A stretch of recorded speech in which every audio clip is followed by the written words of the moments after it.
rolar uma aula fit Daft Punk, assim. Eu não gostaria, porque eu fico gesticulando muito, às vezes o gesto ajuda, mas acho que pelo bem de todos. Então, vamos lá. Tá tudo certo aí? Tá tudo aparecendo certo? Tudo certinho, mano. Beleza. Então, vamos lembrar, no final da última aula, o que a gente tinha feito, da aula anterior, eu tinha introduzido a noção de cadeia, né? Era uma noção meio esquisita, assim, a gente pegou uma estrutura algébrica bem básica, que é um espaço vetorial, e produziu ela a partir dos nossos simplexos.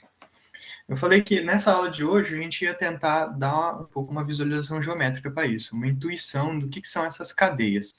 E na parte inicial da aula é isso que eu quero fazer. Tá? Como que a gente pode, então, visualizar uma cadeia? Eu vou precisar falar um pouquinho da noção de o que é a orientação de um simplexo, tá? Mas eu vou ser bastante informal, eu quero deixar bem claro aqui o que eu quero e não quero fazer nessa parte. Deixa eu falar um pouquinho mais.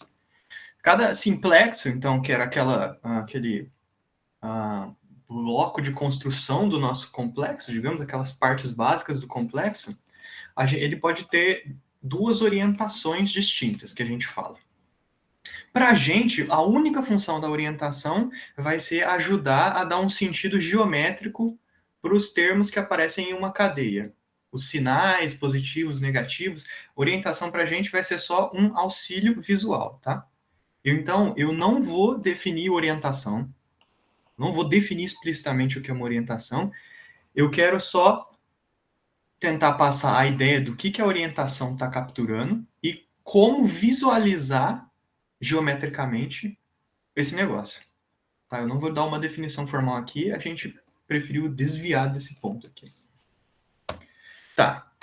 Então, eu tenho os vários simplexos, assim, né, de diferentes dimensões. Para cada um deles, o jeito que a gente vai visualizar uma orientação é um pouquinho diferente. Então, vamos por partes. O zero simplexo, que são os pontos, uma orientação para eles vai ser simplesmente eu atribuir, assim, um sinal positivo ou negativo para aquele ponto. Tá? Vocês vão ver os zero simplexos aqui, eles vão ter particularidades ao longo de toda essa aula, assim. Eles são um pouquinho mais chatinhos, às vezes eles não são tão intuitivos, assim, mas vocês vão ver aqui, às vezes, que nessa aula a gente vai precisar confiar na álgebra um pouco. Então, a orientação para um zero simplex vai ser só escolher um sinal positivo ou negativo.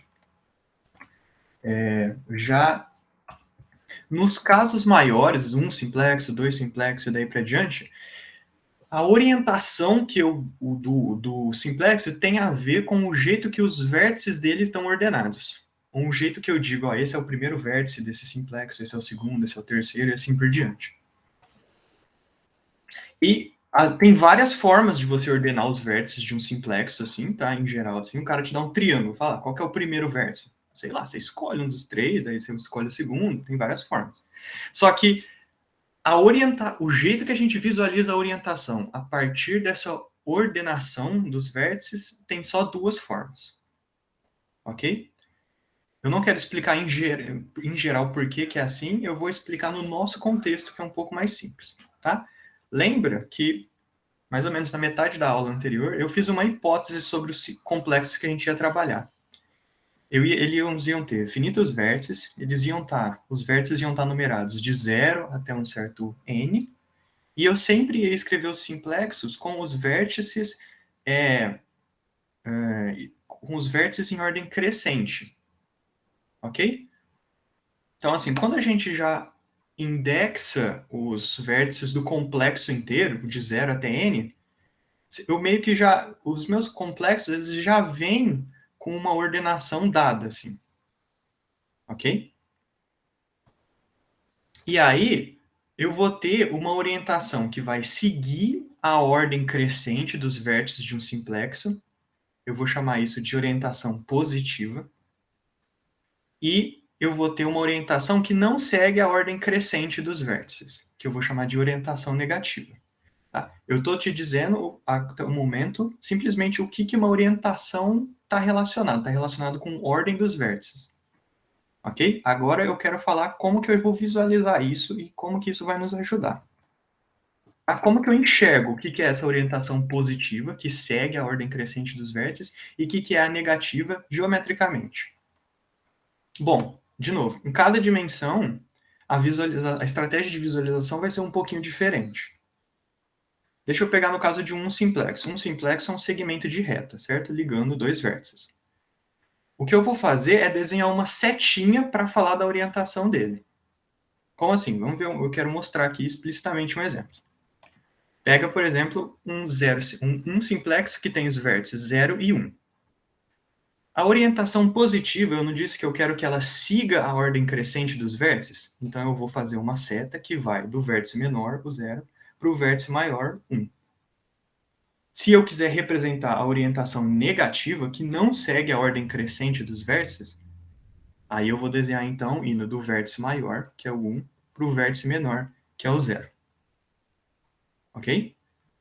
Assim que eu vou visualizar as orientações positiva e negativa. Atenção, eu não estou dizendo que orientação positiva é sempre para a direita, que orientação negativa é para a esquerda. Isso vai depender de como seus vértices estão posicionados no seu complexo. O que eu estou dizendo é, se eu quiser desenhar a orientação positiva, eu vou fazer uma seta do vértice menor para o vértice maior. E se eu quiser visualizar, desenhar uma orientação negativa, eu vou fazer uma seta ao contrário.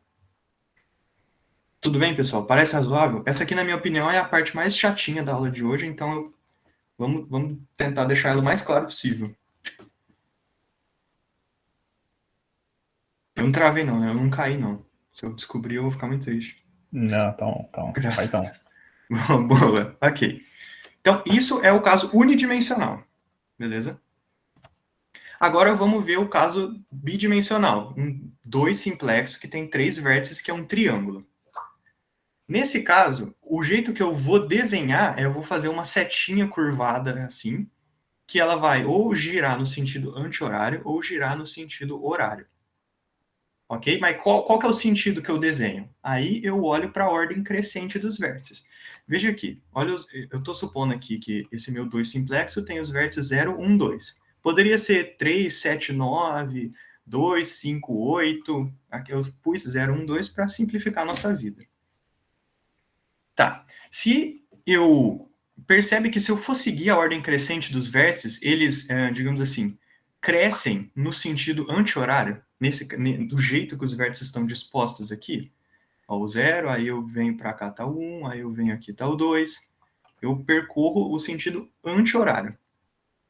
Por isso, de acordo com a disposição dos vértices que está aqui nesse caso, se eu quiser desenhar uma orientação positiva e indicar que eu estou considerando a orientação positiva, eu vou desenhar a setinha girando aqui no sentido anti-horário.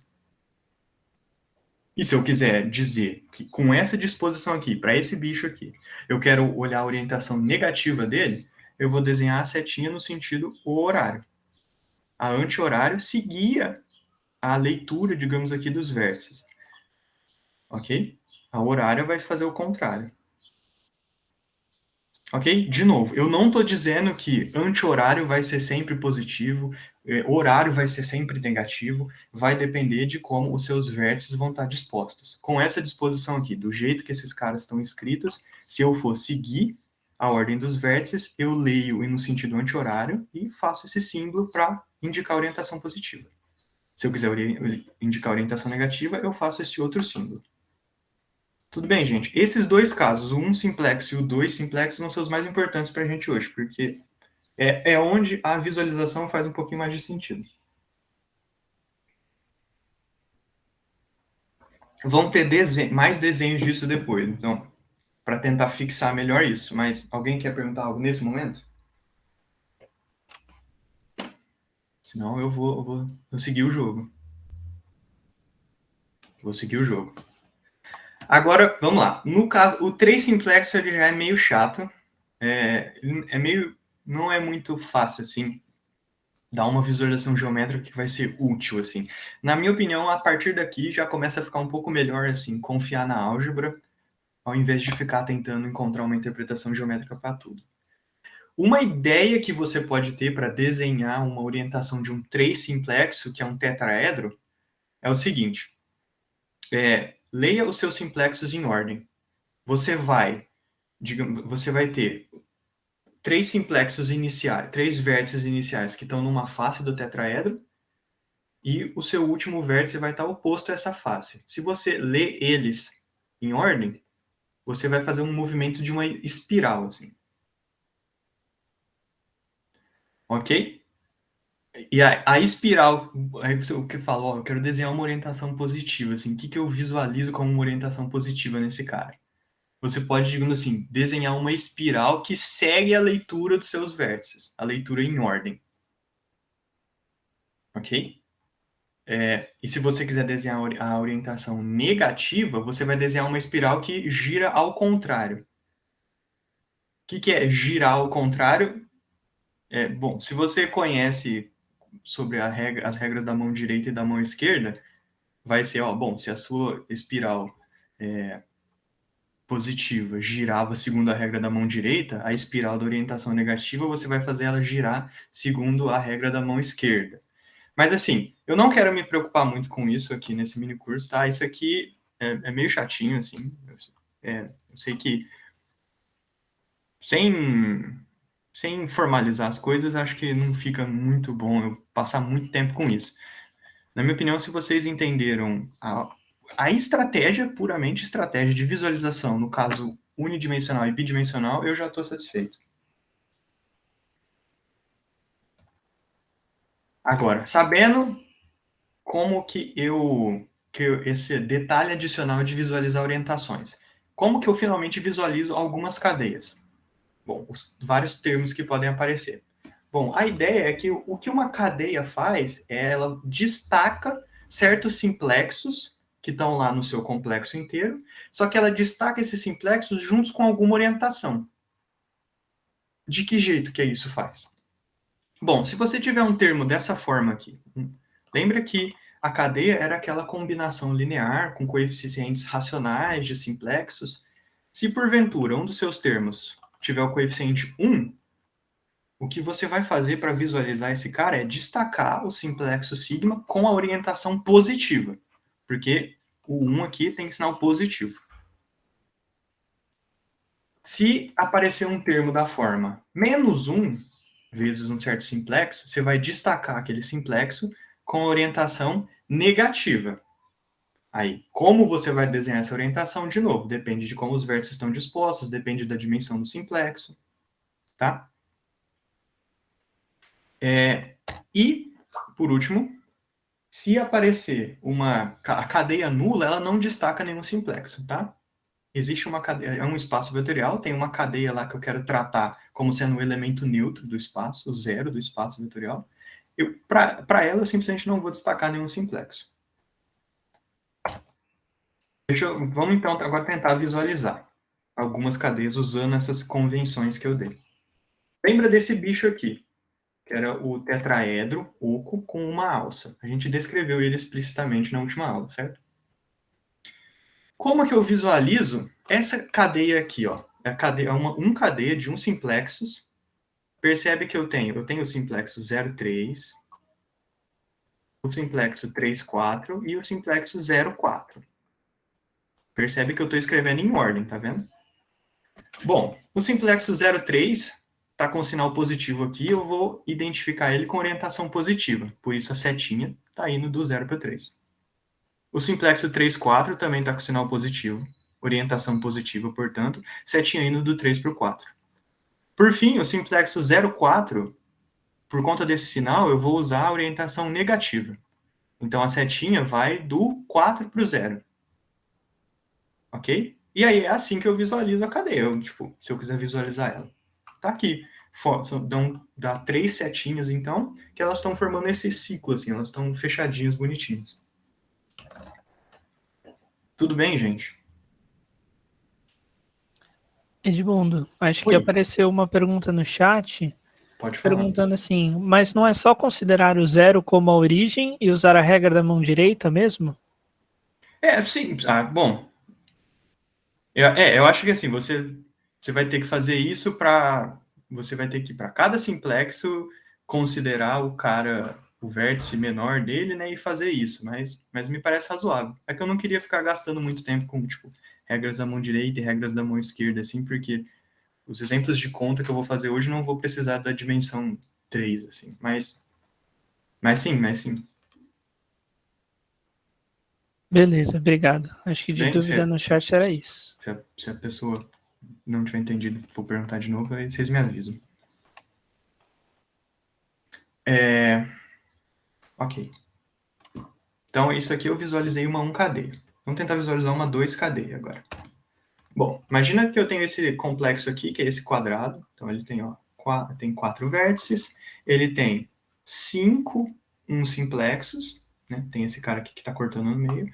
E tem dois simplexos, que são esses 2 triângulos aqui, meio ZUBB, sei lá. Bom, como que eu visualizo essa 2 cadeia aqui, ó? Eu quero pegar o 2 simplexo 0, 1, 2, menos o 2 simplexo 0, 2, 3. Ok? Vamos olhar para os sinais e desenhar as orientações. Bom, o 0, 1, 2, eu quero seguir, eu quero a orientação positiva, tudo bem? Por conta do sinal aqui. Bom, se eu seguir a ordem dos vértices, então, 0, 1, 2, eu vou no sentido anti-horário, percebem? 0, 1, 2. Por isso, eu desenhei aqui uma setinha no sentido anti-horário. Ok? Agora, o 0, 2, 3, eu quero visualizar oposto. Com orientação oposta. Ok? Se eu fosse desenhar a positiva, né? Ela também estaria no sentido anti-horário. Né? 0, 2, 3. Mas como eu quero a orientação negativa, eu desenho, na verdade, a setinha no sentido horário. Contrária à setinha que seria a positiva.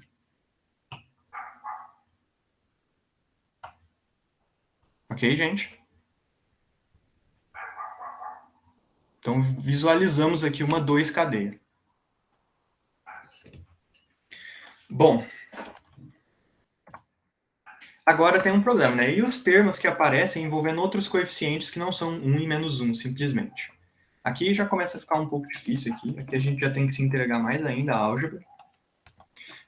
Termos que aparecem com coeficientes inteiros, por exemplo, sei lá, 3, menos 5, 9, você até pode visualizar como se fossem várias cópias do seu simplexo, com o sinal, com a orientação que você desenha, dependendo do sinal. Negativo, você vai por orientação negativa, positivo, você vai por orientação positiva. Ok? Só que, assim, a gente não costuma, sei lá, desenhar o mesmo simplexo várias vezes, assim, tipo, a gente não acrescenta nada à visualização geométrica nesse caso. Assim. Não é comum fazer isso. E se a gente vai para coeficientes racionais mesmo, uma coisa louca, assim, 420 sobre 1728 vezes um simplexo. Aí, assim, sem esperança de visualizar isso aqui geometricamente. 1 e menos 1, dá para visualizar bem. Inteiros, depende, assim, a gente não costuma acrescentar nada à visualização. Coeficientes racionais, realmente, assim, racionais não inteiros, infelizmente, sem visualização razoável. Ok? Isso pode deixar você meio triste, se você é muito, muito fã de geometria. Tá? Mas tem uma frase muito importante, uma sabedoria, que que guia a gente aqui nesse momento. Tá? É a seguinte, né, citação, aqui, em tradução livre. A álgebra é a oferta feita pelo diabo ao matemático. O diabo diz, darei a você essa poderosa máquina. Ela responderá qualquer pergunta que você queira. Tudo que você precisa fazer é me dar sua alma. Abra a mão da geometria e você terá essa máquina maravilhosa. Uma citação aqui do Attia, Michael Attia, né? RIP, faleceu recentemente, né? E é isso, assim, às vezes, quando a gente passa para álgebra, a gente ganha um poder, assim, de compreensão bom, mas o poder de visualização, ele dá uma diminuída, assim. Mas no fim as coisas dão certo, a máquina responde as perguntas que a gente quer, como a gente vai ver hoje, eu espero. Agora, se você... Isso não importa, eu não gosto da tia, assim, não quero saber de nada que ele fala, rapaz meio nada a ver. Tem outra sabedoria para você pensar, então, que é a seguinte citação. Meu jovem, na matemática você não entende as coisas, você apenas se acostuma com elas. Uma citação aí do von Neumann, né? É um cara absurdo, acho que dá, né? Difícil discordar dele. Mas é isso, né? Às vezes Você começa a aprender uma coisa, você vai só se acostumando e não tem problema, assim. Uma hora você costume vira entendimento, coisas que você achava que entendia, você descobre que você tinha se acostumado. Aconteceu comigo e com o Caio, preparando esse mini curso, coisas que a gente achava que sabia profundamente, a gente falou, epa, tem que pensar melhor. Então, assim, não tem motivo para ficar triste, assim. Vamos seguir o jogo. Tá bom. O Pimpolho perguntou se, tipo, se você fizer, sei lá, 2 sigma 1, você pode interpretar como o número de voltas que você tá dando no simplex. Bom, se vai depender, assim, para dar uma volta, assim, você vai ter que considerar vários simplexos, né, Vitor? Um simplex sozinho não dá uma volta. Se todos eles, todos os caras da volta aparecerem tipo, com coeficiente 2, você pode pensar que você deu 2 voltas, que você percorreu aquele caminho 2 vezes. Mas assim, eu não costumo ver essa visualização geométrica feita. Assim, às vezes ela é falada, mas eu não vejo ninguém tipo, desenhando de uma forma diferente. Bom, vamos agora então finalmente tentar falar da ideia de um buraco. Eu quero dar uma formulação algébrica para a noção de um buraco, que é o objetivo desse mini curso aqui. Bom, quero primeiro saber o que seria a ideia geométrica de um buraco. Para a gente, o que vai ser a ideia geométrica de um buraco? Vai ser isso aqui, ó. É uma região que ela não tem nada ali, é uma região vazia, mas que ela é em volta, ela está circundada por uma coisa no bordo. Então ela tem uma bordinha, mas ela não tem um interior. Ok? É assim que a gente vai identificar um buraco nos nossos espaços. É isso que a gente vai tentar formular algebricamente. Tentar formular uma parte do meu espaço, do meu complexo, não está preenchida, mas ter um bordo ali em volta. Ok? Bom, vamos pensar para ver que parece razoável até. Pensa num 2 simplexo, um triângulo. Tira o interior dele. Bom, agora o interior ali está vazio, mas você ainda tem os simplexos que eram as arestas do triângulo. Eles estão fechadinhos ali, os simplexos das arestas, mas não tem, eles não, agora não são mais o bordo realmente de alguma coisa, assim. Eles estavam na borda do interior, mas o interior foi excluído. Pensa também num 3 simplexo, num tetraedro. Você retira o interior dele, só a parte de dentro. Você mantém as faces laterais, que são os 2 simplexos formando as faces laterais. Okay? Eles também são fechadinhos, só que agora eles não estão mais envolvendo nada, porque você tirou o interior. É esse tipo de buraco que a gente quer tentar identificar. Bom, então vamos tentar caminhar para definir isso algebricamente. Bom, vamos tentar dar uma definição. A parte importante, assim, que essa discussão está tentando motivar, é que você precisa ter um sentido algébrico para o bordo de uma certa região do seu espaço. Como que a gente vai definir isso algebricamente? Bom, primeira coisa aqui, pensando nesse caso do triângulo e do tetraedro, que você tira os interiores, você vê que o que sobra na bordinha são vários simplexos, com uma dimensão abaixo. Ok? Isso é uma parte importante, são vários simplexos, não é um único simplexo, são vários. Para eu trabalhar, então, com vários simplexos, eu vou ter que pensar em cadeias para descrever esse bordo. Porque eu preciso considerar mais de um simplexo ao mesmo tempo. Tá? Então, o nosso primeiro passo vai ser, eu quero identificar os simplexos que estão no bordo dessas partes básicas do nosso espaço, ok? Vamos lá. Eu mudei uma anotação aqui, perdão. Bom, suponha que você tem um complexo simplicial, então.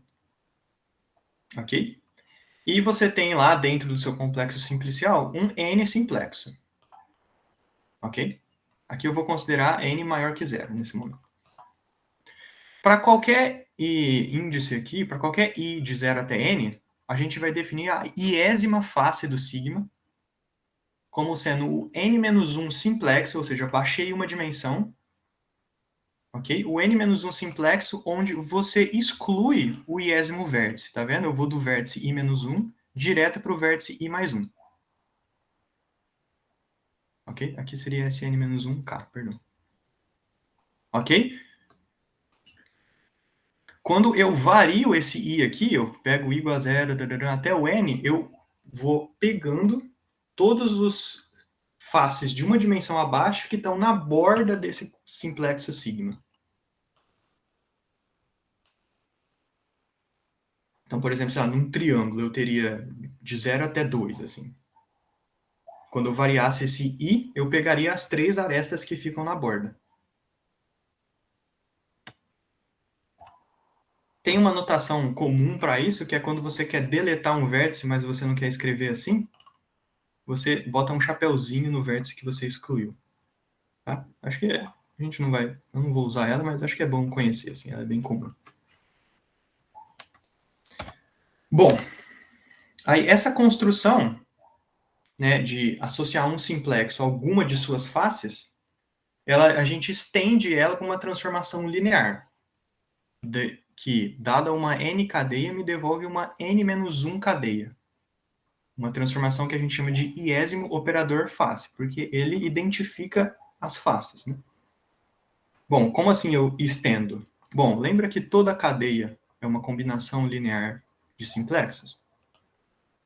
Para aplicar o operador face, você distribui ele aqui. Então, você aplica ele no primeiro cara, e aí pega o coeficiente. Né? Os simplexos formam uma base para as cadeias. Sempre que você tem uma função na base, você estende ela para uma transformação linear. Tá? Então, agora eu tenho essa transformação linear. Bom, agora, usando os operadores faces, eu vou finalmente definir uma transformação que vai me devolver um bordo de um simplexo. Né? Então, eu vou, de alguma forma, considerar todas as faces ali. Mas tem um pulo do gato aqui. Bom, então vamos lá. Seja K um complexo, sigma um n simplexo com n maior que zero, como antes. O bordo desse sigma vai ser uma n-1 cadeia, ou seja, vão ter vários n-1 simplexos, definida da seguinte maneira. O bordo desse sigma o que essa somatória aqui está dizendo, é uma soma alternada sobre as faces. Ou seja, eu vou pegando todas as faces, pego a face que eu tenho quando eu deleto o vértice 0. Pego as faces que eu tenho quando eu deleto o vértice 1, o vértice 2, assim por diante, só que eu vou mudando o sinal a cada face. Ok? Então, eu tenho o sinal positivo, depois positivo, negativo, assim por diante. Ok? Já vamos tentar ver o que esses sinais aqui alternados estão fazendo, tá? Mas fica com essa definição aqui algébrica. Esse vai ser o bordo de um simplexo. De um n simplexo. Agora, no caso particular que o n for 0, eu vou definir, certo, que os zero simplexos não têm borda, assim. Eu vou associar o vetor nulo. Ok? Pontos não têm borda. Esse é o moral da história. Ok? Então, no nível 0, o operador borda está definido à parte aqui. Estou definindo ele separado. Ok, então eu fazer uma continha explícita. Desculpa a mudança de notação aqui do que eu estava seguindo, mas eu já vou explicar por quê. Vamos ver. Bom, o caso de um zero simplexo não é interessante, porque eu postulei que o negócio ia ser igual a zero, né? Bom, agora no caso de um simplexo. Como que eu fazia? Eu começava deletando o zerésimo vértice, o primeiro de todos, e aí o sinal era positivo. Então agora aparece esse cara aqui. Depois eu deleto o vértice na posição 1 e troco o sinal. Então isso aqui é a expressão para o bordo de qualquer um simplexo. A gente costuma falar como vértice final menos vértice inicial. Bom, e num 2 simplexo, certo? Que é determinado por 3 vértices. Mesma coisa. Esquece o primeiro vértice, o vértice na posição 0, fica com o que sobrou com sinal positivo. Troca o sinal, esquece o vértice na posição 1. Troca o sinal de novo, esquece o vértice na posição 2. E aqui a gente obteve essa combinação de um simplexo, essa combinação de segmentos. Certo? Percebe que a dimensão vai baixando. Ok? Só estou usando a fórmula nesse momento. Agora, se você quer fazer, por exemplo, um 3 simplexo, um tetraedro, é a mesma coisa. Deleta o vértice na posição 0, fica com sinal positivo. Deleta na posição 1, fica com o resto e troca o sinal, assim por diante. Ok? Bom, eu queria ter colocado uma imagem... Ai, meu Deus, deu errado a imagem. Eu queria ter colocado uma imagem aqui, mas eu não consegui preparar ela a tempo, pessoal. Vocês vão me desculpar. Porque é muito chato fazer essas imagens. Por isso que apareceu uma coisa esquisita. Depois vai ter uma imagem aqui super bonitinha. Mas a gente vai fazer essas contas aqui e eu espero que vai dar para perceber melhor por que esses sinais estão aqui. Bom, como antes, se eu sei calcular o bordo de um simplexo, eu também posso fazer o bordo de uma cadeia agora, simplesmente distribuindo como se fosse uma transformação linear. Okay? Igual eu fiz para o operador face, eu faço para o operador bordo. Ok? Agora eu tenho uma transformação linear que, dado uma n cadeia, me devolve uma n-1 cadeia que eu obtenho fazendo o operador bordo de cada um dos elementos que aparecem na n cadeia. Esse cara é o n-ésimo operador bordo. Tá? E no caso de n igual a zero, como o bordo de um zero simplex era sempre identicamente nulo, isso aqui chega no espaço vetorial trivial. Tá bom? Ok. Agora, eu vou justificar aqui, do ponto de vista algébrico, aqueles sinais alternados, eles são importantes para esse resultado aqui ser verdadeiro. Certo? Você tem esse teorema aqui, que fala que para qualquer n maior ou igual a zero, se você aplica o bordo n mais 1 e depois o bordo n, isso dá identicamente nulo. Ou seja, de forma mais assim, natural. Se você toma o bordo duas vezes em seguida, você anula todo mundo. Você fica com uma cadeia trivial no final. Ok? Você pode pensar assim também, né? Se você quiser enxergar ele. Se você tem o bordo n mais 1, o bordo n, se você faz os dois em sequência, compondo, você sempre anula. Não importa qual cadeia você pega aqui, no final você anula tudo.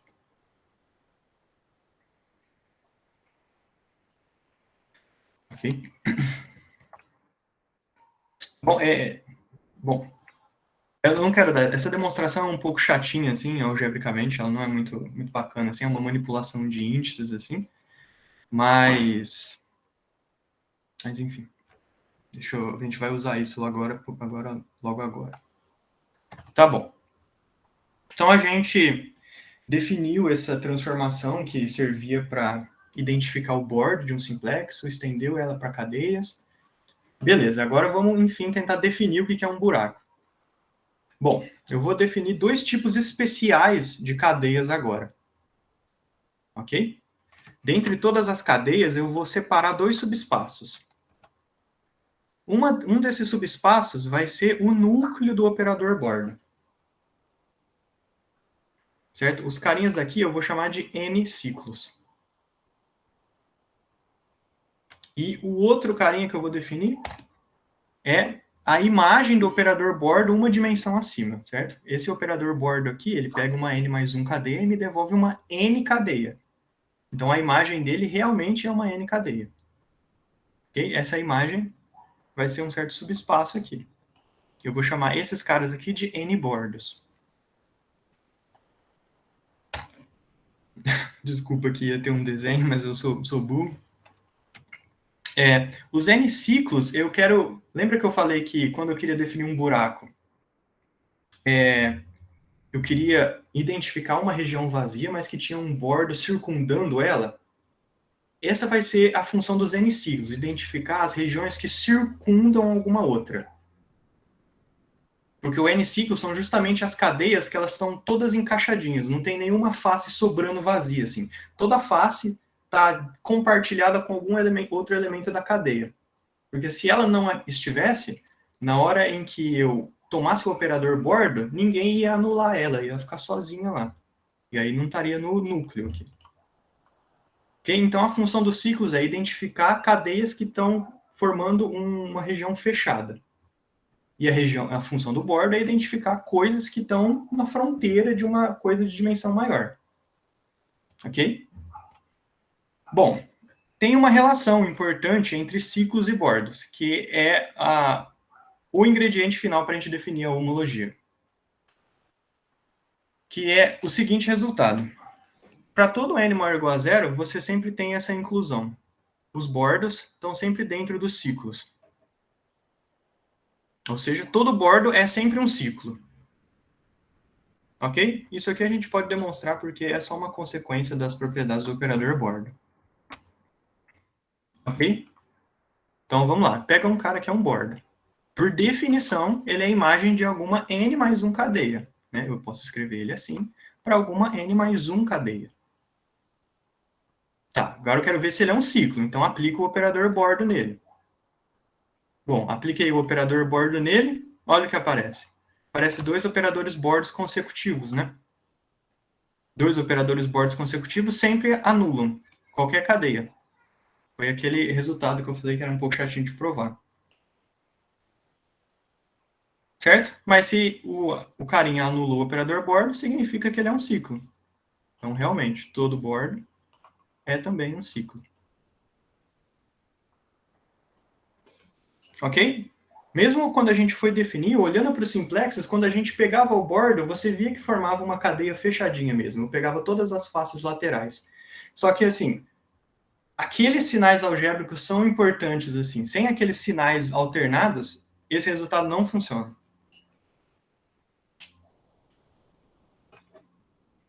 Bom, vamos então, enfim, definir a homologia, né? Qual que era a ideia da homologia? Era ter aquela parte fechada que não está como bordo de nenhuma parte de dimensão maior. Ela está ali circundando uma região vazia. Ou seja, eu quero ciclos, ok? Eu quero desconsiderar os ciclos que também são bordos. Os ciclos que também são bordos, eles estão realmente na borda de uma coisa de dimensão maior.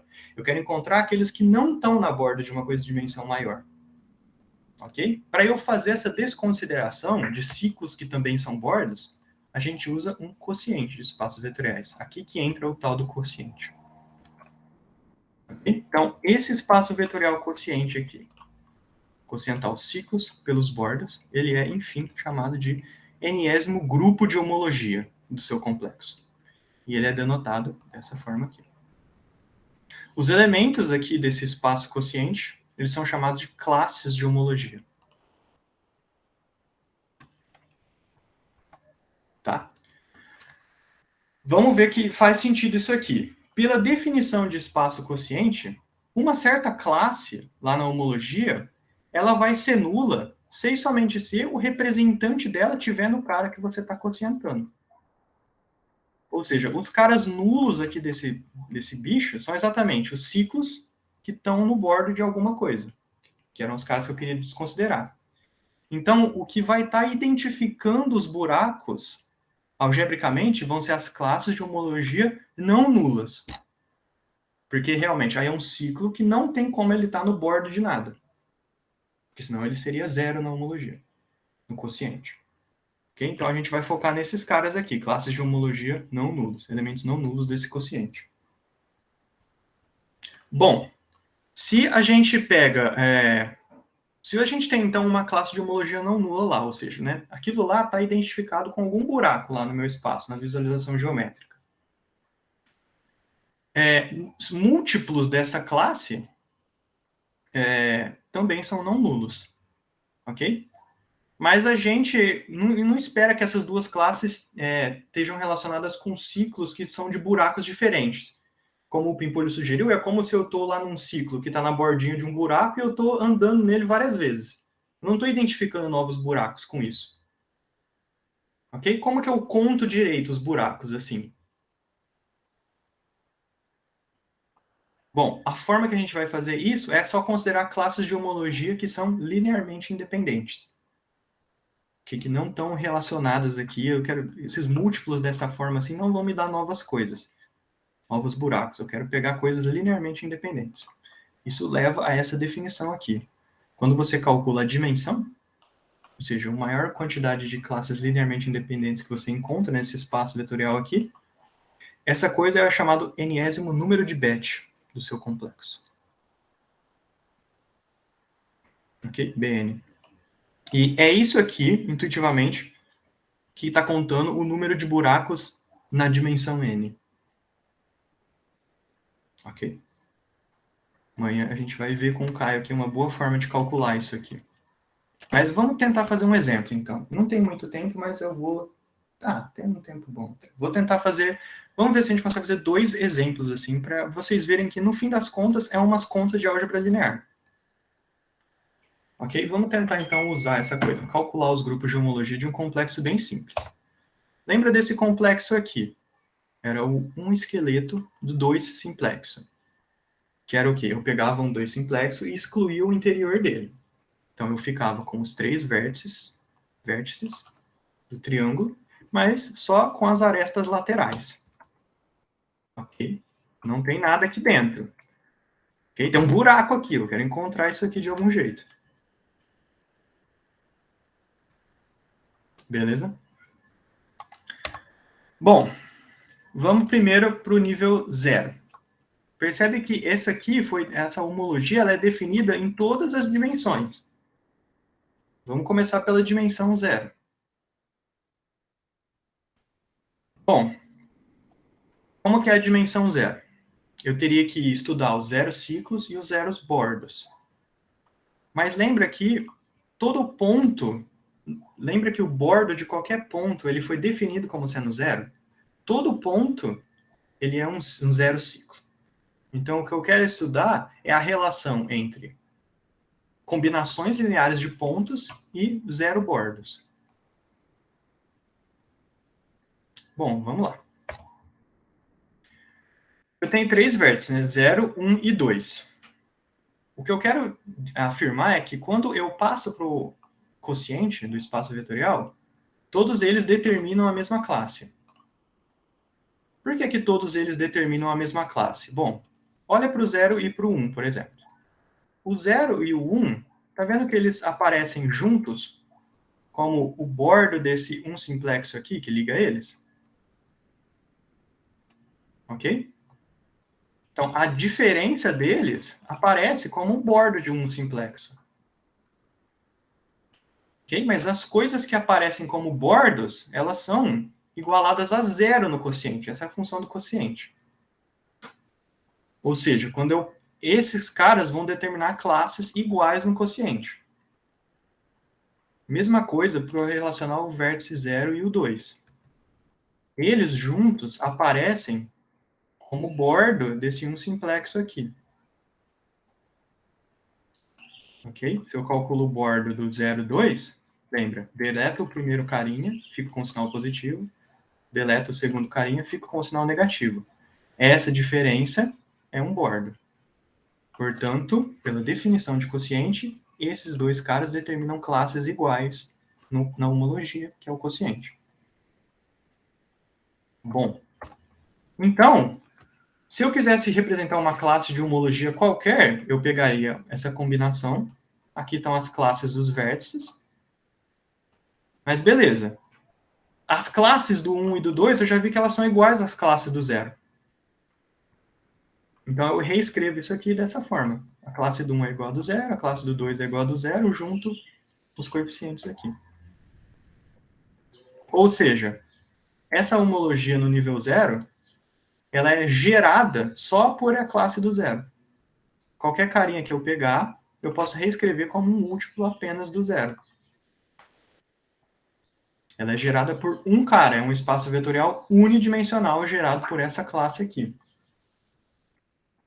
Então, né, todo espaço vetorial unidimensional aqui, sobre que essa homologia vai ser isomorfa aqui, aos racionais. Se sobrar tempo, eu vou tentar explicar um pouco, falar um pouco da geometria por trás disso aqui. Vamos tentar agora estudar a homologia em dimensão 1. Quero tentar entender quem são os 1 ciclos e os 0 ciclos, e os 1 bordos.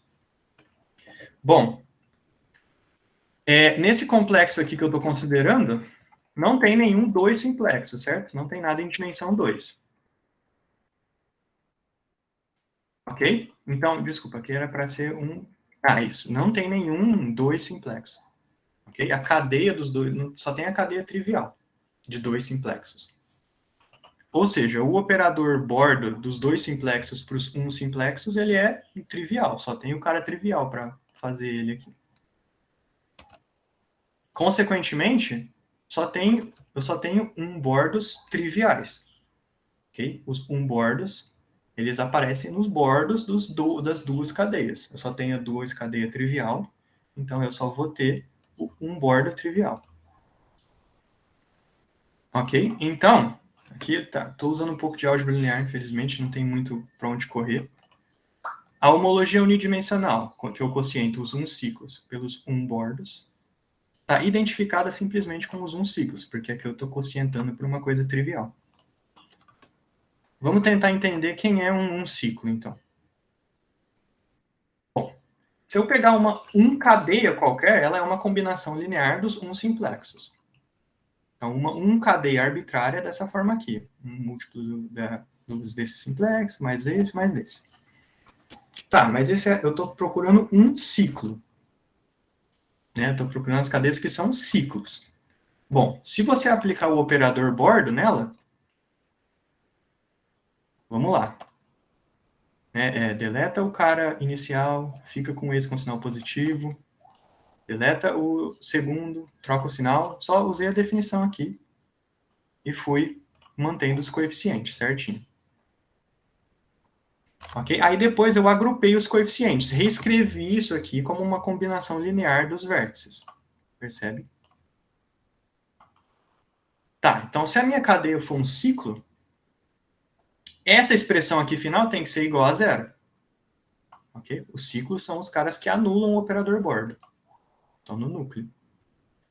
Ok? Mas para isso aqui ser zero, lembra que os vértices, pela forma como eu defini os grupos de cadeias, os vértices, né, os simplexos aqui, eles são linearmente independentes, são uma base.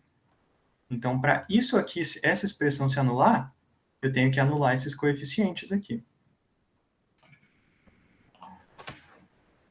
Ok? Aí você monta um sistema linear, anulando cada um dos coeficientes. Aí, sistema linear. Você resolve isso e vê que, então, o coeficiente 2 que aparece tem que ser o oposto do coeficiente 0, o coeficiente 1 tem que ser igual ao coeficiente 0. Tá, mas o que isso está me mostrando? Bom, isso está me mostrando que, na verdade, o cara, a cadeia, ela era dessa forma, né? Mas se eu trocar o Q1 e o Q2 pelas relações que eu obtive deles com o Q0, ok? Aparece aqui Q0 menos Q0. Eu fatoro Q0 para fora e vejo que todo um ciclo, na verdade, é um múltiplo racional desse cara aqui. Ok? Desse cara aqui. Ou seja, todo ciclo é múltiplo desse cara aqui, os ciclos são unidimensionais. Ok? Dependem só do múltiplo que eu escolhi aqui. Ou seja, a homologia no nível 1 também é isomorfa aos racionais. Aí você fala, tá, você fez uma conteira, mas é geometricamente razoável esse resultado que eu obtive no final, que todo um ciclo é um múltiplo desse cara aqui? Quem que é esse cara aqui? Bom, esse cara aqui, vamos visualizar essa cadeia aqui. Ela é o 0,1 com orientação positiva, é o 1,2 com orientação positiva e é o 0,2 com orientação negativa. Ou seja, eu vou em vez de eu ir do 0 para o 2, eu vou do 2 para o 0. Então, olha, quando eu considerei visualizei esse cara aqui, me deu uma coisa fechadinha, né? De fato, o negócio é um ciclo, essa é a função do ciclo. Ok? E ele, de fato, ele é o cara que está descrevendo a borda dessa parte vazia do interior. Ok? Se eu quiser identificar o buraco, não tem muito o que eu vou fazer. Eu vou ter que considerar essa bordinha aqui com essa orientação. Você pode considerar ela uma, duas vezes, mas o básico é identificar essa coisa aqui, fechadinha, essa região fechadinha, que, apesar de ser fechadinha, não está no bordo de nada. ok? Porque não tem esse preenchimento aqui. Então, o gerador que eu obtive no final, geometricamente, está lá delineando o buraco, digamos, que está no meu espaço. Tudo bem? Por fim, eu só tinha simplexos de dimensão 0 e 1. Ok? Acima da dimensão pelo menos 2, ok? Eu não tinha cadeia, só tinha cadeias triviais, porque eu não tinha simplexos. Ok? Então, para eu calcular a homologia nessas dimensões, eu vou quocientar uma coisa trivial. Então, vai ser trivial também. Não tem nenhuma informação de dimensão maior aqui para a homologia capturar. Ok? Por isso que aparece essa coisa trivial aqui, nesse caso. Então, em resumo, isso aqui para os grupos de homologia. Na dimensão 0 e 1, deu os racionais, porque era gerado por um único cara. E nas outras dimensões deu trivial, porque eu não tinha nenhuma informação nas dimensões acima da 2, pelo menos 2. Não tinha nenhuma informação geométrica ali para ser capturada. Ok? Bom, e aí os números de Bethe eu calculo as dimensões aqui dos diferentes grupos de homologia, né? Os números de Bethe, 0 e 1, vão dar 1, porque a dimensão do Q, como espaço vetorial sobre si mesmo, é 1. E os números acima do 2 é 0, porque é a dimensão do espaço trivial. Ok? Termina amanhã, João. Eu tinha preparado um exemplo maior, mas infelizmente acho que a gente vai passar do tempo. Mas eu quero só tentar destacar que você percebe que aqui foi um problema de álgebra linear no final, né? Agora imagina aqui, olha quanto um ciclo eu tenho, 8. Imagina você tentar descrever ciclos e bordos aqui. Você vai obter uns sistemas lineares, eu vou só mostrar, bravos, desconfortáveis. Ok? Então, assim, é um problema de álgebra linear, mas é um problema difícil de resolver na mão. E essa é a minha última aula, por isso que o Caio vai ajudar a gente a não resolver isso. Termina amanhã. Eu vou dar um recado aqui, pessoal. Dá pra terminar amanhã, um pedaço da aula, tá tranquilo.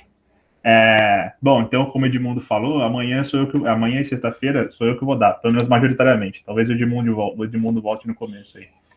E o recado que eu preciso dar é que, enfim, como o nome do título dá a entender, né, do minicurso, a gente vai programar essas coisas que o Edmundo está fazendo aí para resolver esses problemas de álgebra linear para a gente, certo? E para a gente calcular grupos de homologia. Tá, bom, para quem precisa sair, o recado curto é: se vocês quiserem acompanhar comigo o código, né, ou seja, pegar no computador de vocês e programar enquanto eu programo, vocês podem fazer isso, sintam-se livres, assim. Mas eu recomendo fortemente que vocês não façam isso. Agora eu vou dar essa... Então, para quem precisava do recado, o recado final era esse. Posso falar uma coisa rapidinho também, Caio? Mandei.